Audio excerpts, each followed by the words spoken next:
over there, Joe Lunchbox. Joy Nightingale. And today we have landed right here in New Haven, Connecticut. In college, I majored in fine arts, specializing in photography. And I always thought about getting my graduate degree, and I still do. And I asked my professor, where should I go? And they said, there's only one school you should go to. It should be Yale. And that's where we are today. We're at Yale. No, I'm not going to grad school. We're actually here to go to the Yale Peabody Museum. This museum has dinosaurs. And you could count. If there is a tourist attraction out there that has dinosaurs, we will hit it up. And that's today, the Yale Peabody Museum. Ready for some dinosaurs? Let's go! It's sort of like a natural history museum, part of the college campus. It's going to be fun exploring it. If you like this kind of thing, we always like if you like the video. If you haven't done it yet, never mind if you subscribe to our channel, comment down below. What is your favorite dinosaur?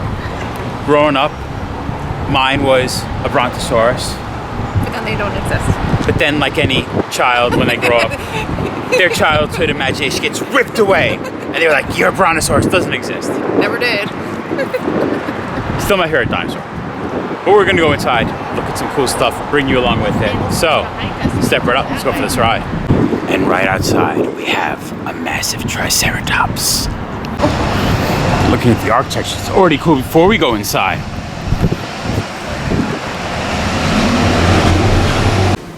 Map acquired. A cool thing about the Yale Peabody Museum, this is part of the campus, it's free. And a free attraction is always a good attraction. So, 2-floor museum, there it is. The Burke Hall of Dinosaurs. I made a mistake, there's a 3rd floor. It was on the back of the map. As soon as we're into the museum, we realize this museum is filled with riches. Literally. Literally, yeah. It's California gold. We have a bison where the gold was attached to quartz and it was carved. Of course, from California. The mockingbird. It was from the mockingbird mine. But it's beautiful. You can see how the gold attached to the quartz itself. Do you think I'd make a good prospector? I'm panning for gold. We're entering Burke Hall. It's their biggest dinosaur fossil area of the museum. Sort of is the focal point of the museum. Right off the back, giant fossils of sea scorpions. Look at that claw. The only way I could describe these are if a scorpion and a shrimp had a baby, but they're more closer relatives to horseshoe crabs. We actually have a drawing of what one would look like with these beautiful ammonites. We can see how some of them just turn to fossils and other of them turn to opal. Ooh, the colors, man. Psychedelic drippy. You could say that, I guess. Here we have a representation of what the animal would have looked like that would have caused these fossils. But I see animals that once were on our planet like that. And to me, I feel if aliens ever were or have landed on Earth, this is what I feel aliens would look like. These are the things, like, it's hard to imagine in my brain that they were from our planet. To me, they look like some far-off ancient creature. We have some sea stars, some fossils, but the stuff up top is what was fascinating me. On the left, we have a robot that's sort of inspired by the sea stars, of how a sea star, if it lost a leg, it would adjust. This robot was programmed that if something happened to one of its arms, the other arms would learn how to adjust instantly. And to the right, we actually have a 3D printing of the clever way sea stars get water around their systems. This would have been their, like a water pump system that's in them. Some trilobite fossils showing different versions. Like here we can see the eyes, the spines, more unusual. Now this is just my hand for reference, the size of trilobites I knew of. Here we have one for a bunch, but look at the size of this one. And this one is around 485 to 470 million years ago, and it was found in Morocco. We have some early tetrapods, and animals were transitioning from the water to land. This is a Limnoscelis. we're looking at right now. And it's talking that these animals evolved long before tetrapods first walked on land. They already developed lungs and legs. Walking evolved underwater. Changes to legs and feet, elbows, knees, wrists, ankles, and toes ease the transition to land. In this case, we can see tracks of early tetrapods left as fossils. These would have been from 539 to 252 million years ago. Tetrapods, and also we open up to dinosaurs. Got a beautiful stegosaurus in front of us, and they're saying that this museum actually reconfigured the skeleton to reflect new science. Dinosaur, actually composite of several individuals, was the first full stegosaurus skeleton mounted in 1910, but they remounted it in 2024 to deal with new scientific discoveries. Imagine if these things were walking the earth now. I'm nervous about crossing the street, getting hit by a car to stop a stop sign. Imagine having to worry about a thagomizer.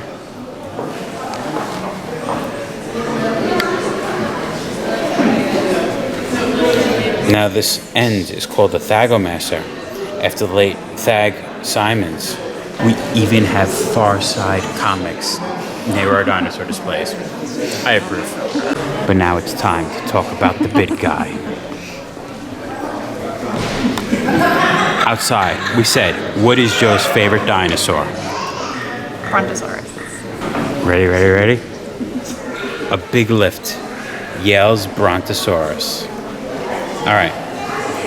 Like I said, they redid stuff. Brontosaurus was clearly rearranged to give it a big lift. Its tail no longer drags on the ground. Oh no! But there it says, sauropod dinosaur.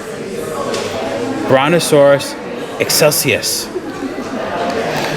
I still got a Brontosaurus, Joy. I guess I was lied to about being lied to, and this Brontosaurus still does exist. There's one right here. So I guess the museum just reopened in 2024. We didn't come before that, but the way it was describing was that his tail used to drag along the floor, and now so keeping it to modern science, he's holding his tail up high. We're living in that Cretaceous dreams. We have a skull of a Triceratops and one of a Torosaurus. And the creature we saw outside was a Torosaurus, not a Triceratops. My mistake. And they used this skull as a reference to build that statue. We have an Albertosaurus and a duck-billed dinosaur, and we're learning different ways they ate based on those teeth. You see the sharp ones to tear, more to grind. We can feel the teeth. Lungfish tooth plate. He don't want to eat us. Meat-eating dinosaur. He wants to eat us. And the giant dinosaur in the back, the Edmontosaurus, is actually the first dinosaur skeleton mount in the United States. And no dinosaur exhibit will be complete without the Tyrannosaurus Rex skull. Onward and upward.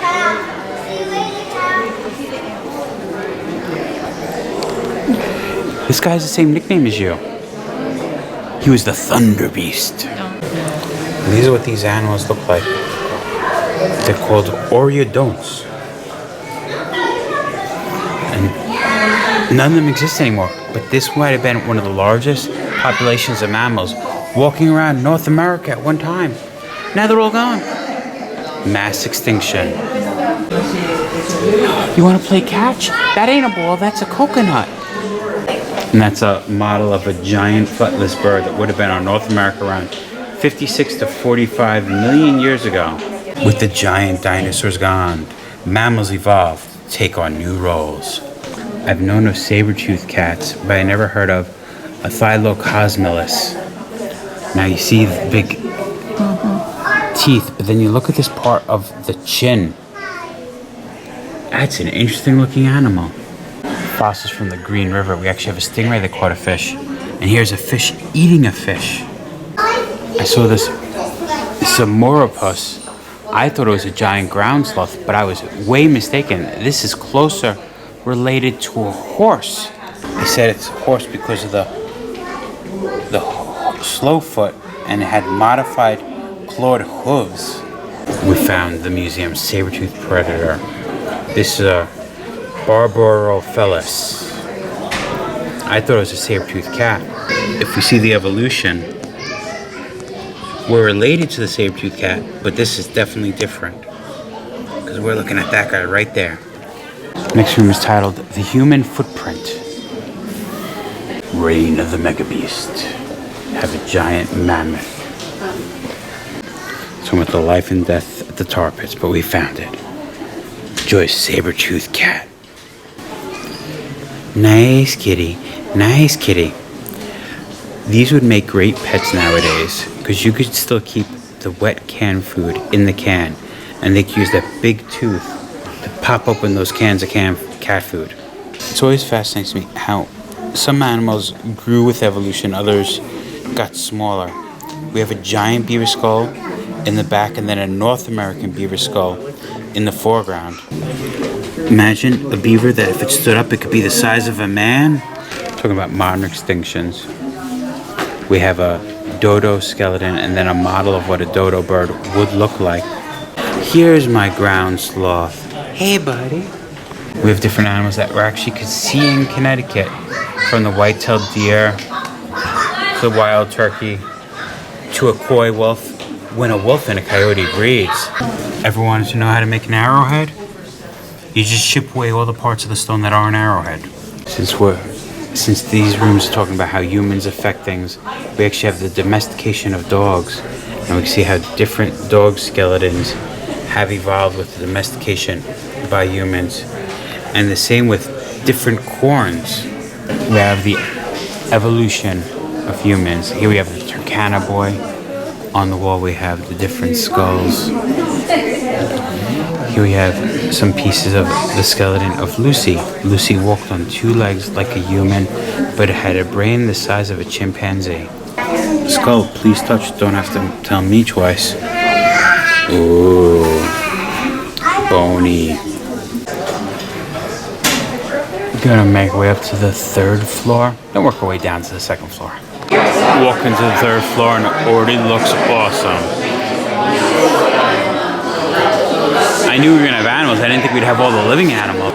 Right off with postman butterflies. I must say, this museum is exceptionally amazing. One of my favorite creatures, poison dart frogs.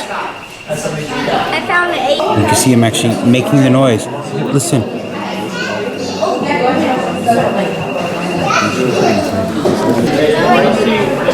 And some Italian war lizards. It's interesting that they have them near the bricks because on Long Island, where we are, there was once a pet shop that let them go, and now Nassau County on Long Island has Italian wall lizards. The case shows how taxidermy is made. Got some more living creatures. We got some leaf-cutting ants. See them up top, but I like seeing them walking in the tunnels to the different enclosures. Connecticut's dioramas.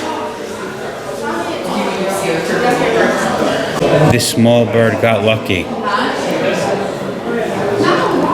Not because of the crow, but if we go up, that red-tailed hawk could have caught him, but it caught a fish instead. I have an example of a cold bog with a rabbit in it, and a forest with a deer.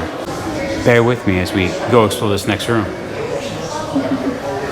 Where in the world? Not Carmen San Diego, but we can figure out where all these creatures are from. Where in the world? Always remember, don't mess with that honey badger. They're so scary. Look at their talons. Pandas.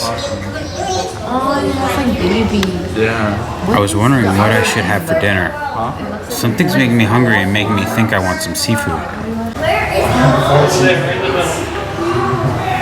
Look at those cute opossums, the mommy carrying the babies. We have the national bird, the bald eagle.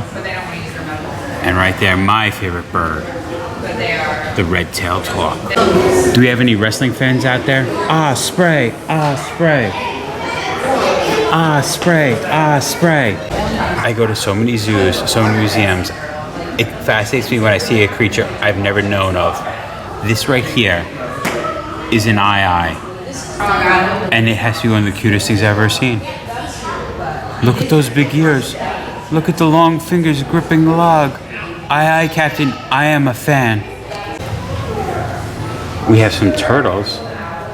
And we also have some turtle-inspired robots. Next room, we have the North American dioramas. They're more or less broken up to the different areas and terrains you'd see. Like these would be from the timberline. This is an example of what we would see at the Segura National Park. You know how a good way for people to see what you can see at the Segura National Park? Look at one of our videos. We went there. We'll put a link to that down below. Javelina, I like javelinas. Javelina, that's a javelina. One of my favorite animals. Some bears from the Alaskan tundra. In the tropical rainforest of Mexico, we have the jaguar looking like he's stalking prey, and the toucan watching quietly behind. Just entered another room, and we got even bigger stones, bigger pieces of fossils. This is insane. David Friend Hall. Want gems and minerals and stones? They got stuff like that. We got a case of meteorites. Maybe you like a rocket. Got a rocket in my pocket. Okay, maybe this one won't fit in my pocket. The rocket. Tourmaline crystals. Ooh, quartz geode cathedral. I once got Joy one of those for our 5-year wedding anniversary. Talking about amethyst. Ooh, pretty. We have all different varieties of quartz. A special stone for Yale, the Yale Yellow Diamond, weighing in at 5.8 carats. The height of the crown and the cutting of the bottom creates a star pattern. And we have my birthstone, the sapphire, named after one of my favorite paintings, the Starry Night sapphire. I thought I found it all, Joy, but what did you find? Gold. I was looking at some smaller aquamarines. This piece of aquamarine is truthfully bigger than my head. And that's how toothpaste is made. That is a giant piece of fluorite right there. That's a lot of toothpaste right there. A lot of toothpaste. Do you think they made toothpaste taste like mint because fluorite is so green? This quartz looks like a little tiny village is hidden in there. All the Pacific.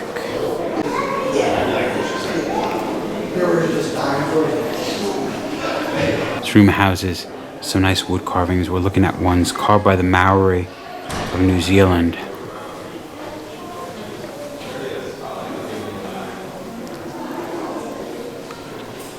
This was carved. I was like, look at that interesting face.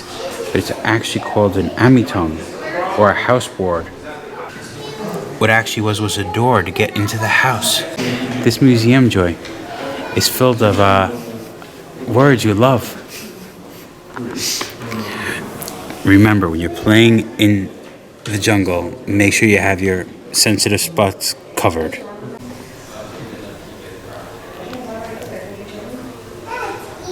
This mask has a cute imagery to it. A little bird picking the guy's nose. We made our way to the second floor and we're looking down to one of the lounge areas on the first floor. And we have a good sea chase. Ever since Jurassic World, I knew I didn't like you, you mosasaur. Leave my poor sea turtles alone. One of the rooms on the second floor houses the history of science and technology. Contemplation and conquest. We're looking at the universe, contemplating it. How are we going around the sun with these other planets? And we also have some telescopes to look at it. Electricity, goddess or demon, Joy? Is she a goddess or is she a demon? Both.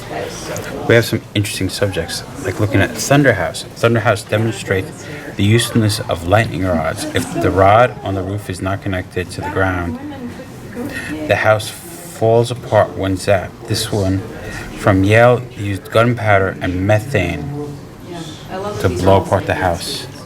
Talking about slavery in Yale, the Dehumanizing Institute of Slavery contributed to funding in shaping Yale science. Many of Yale's donors facilities and students were slaveholders or profited from industries dominated by slave labor. And Yale always does have an interesting history of reading about slavery. But did you also know that Yale is started because of the Salem witch trials? See, the man, he was supposed to be in charge of Harvard, and after he was a part of the Salem witch trials, they went, "We're not going to have you be the headmaster of our school." He goes, "But I was supposed to, my father was." Fine. I'm gonna go do my little thing. Yeah, and he started Yale because he got people killed in Salem, and Harvard didn't want him, so he started Yale. Flying reptiles.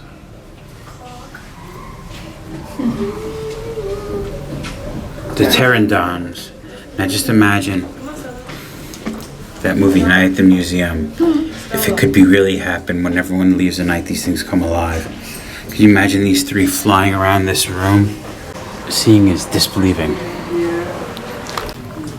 Magic lanterns. I don't believe it. Is it reality or is it illusion or is it 3D? Talking about shooting wildlife.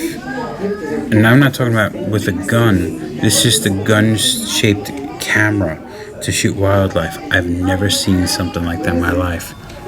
I want Pacino in a movie where he's a wildlife photographer and he has this and he goes, "Say cheese to my little friend." And now it looks like we're making our way into Egypt. And now I made our way to ancient Egypt and Mesopotamia. I like this little smiling figurine. He's actually a whistle. We have a miniature showing. It's called The Eternal Cities, evoke of urban heritage of Syria and Iraq.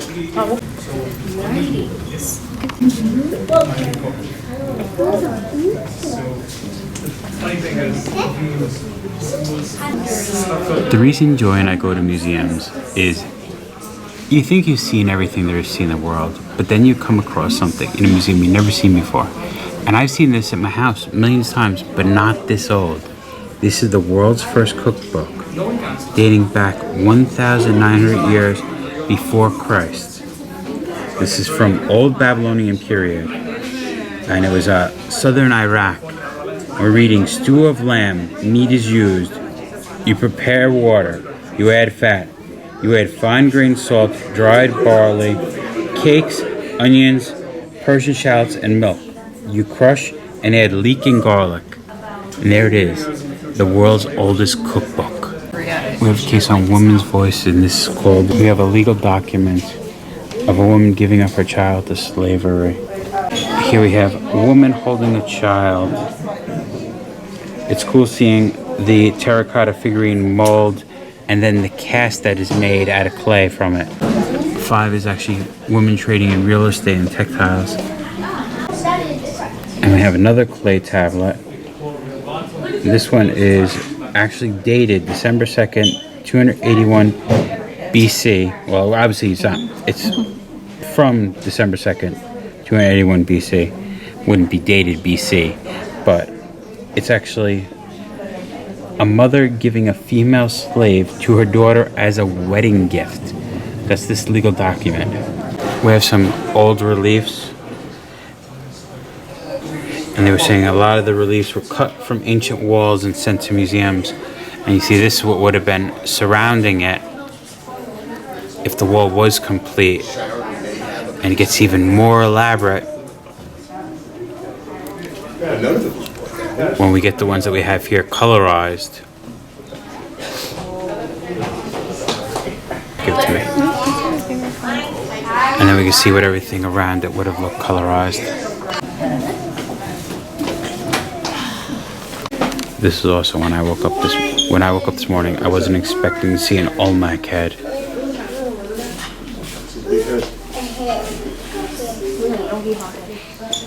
These are from 1966 to 1968. Yale led archaeological projects in Mexico.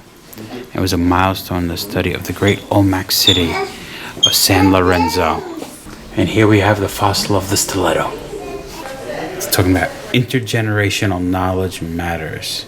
Whether woven into a basket or immortalized in the fossilized stiletto of the legendary being Mischief Eagle Testicle. Indigenous makers evoke stories. And this belongs to gender fluid, shape-shifting, time-traveling supernatural being creating the stars who shares visions of Turtle Island before and after colonization. So there you have it, the Yale Peabody Museum. We're going to close this quickly. You see those storm clouds? The rain is coming in. They're coming for us. But that was a cool museum. If you were around New Haven, the fact that there is a cool museum connected to Yale that's free, the history it had in it. I saw the oldest cookbook. I saw a T-Rex skull. I call it a good day. Also the Olmec. I did see an Olmec head. This was a good day. This was a cool museum. I learned a bunch of things too, which any day I learn something new is a good day to me. Yep. So the thing I like to do is learn something new every day. But I think we can call this one. What do you say, Joy? I think so. Yale Peabody Museum. Been there, done that. Remember, folks, safe travels. Good. And live life. I don't know how I read it wrong. It says it right there, Dinosaurs. I went, oh, Triceratops. The name was right there before. I don't know how I did that. Now, I could believe you carrying a coconut. You know who I couldn't believe carrying a coconut? A swallow. A swallow carrying coconut. One might think it could grip it by the husk, but it's not a question of where he grips it. It's some question of weight ratio. A 5-ounce bird could not carry a 1-pound coconut, but you, my friend, you could carry a coconut. This one looks cute and harmless. The little worm that created this fossil. Do you want to know what the name of the worm is? Joy, tell everyone what the name of the worm is. Joy, tell everyone what the name of the worm is.